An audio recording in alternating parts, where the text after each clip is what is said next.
It was supposed to be an easy babysitting job, just a few hours watching two kids while their parents went out for dinner.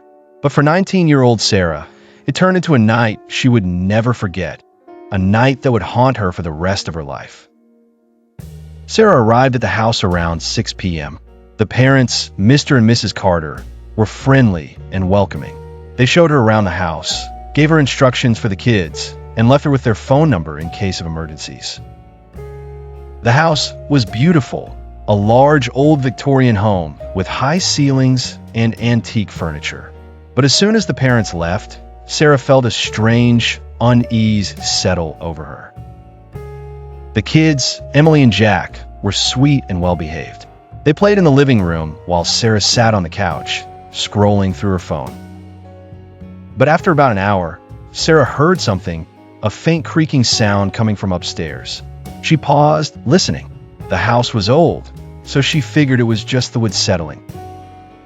But then she heard it again. This time, it sounded like footsteps. Sarah called out, "Hello? Is someone there?" There was no response. She checked on the kids, who were still playing quietly, and decided to investigate. She grabbed a flashlight and headed upstairs. The second floor was dark, with only a faint glow from the hallway light. Sarah walked down the corridor, checking each room. Everything seemed normal until she reached the end of the hall.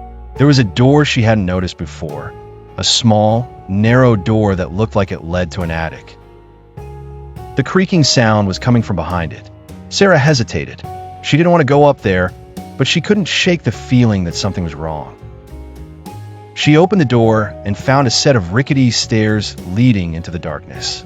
She shone her flashlight up the steps and called out again. "Is anyone there?"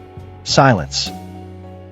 She climbed the stairs, her heart pounding with every step. The attic was cluttered with old furniture, boxes, and dusty trinkets.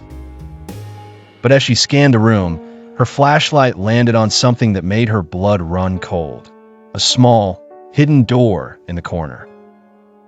It was barely noticeable, but it was there. Sarah approached the door, her hands trembling. She pushed it open and stepped inside. The room was small and empty, except for one thing, a wall covered in photos. Photos of her, photos of the kids, photos of the Carters.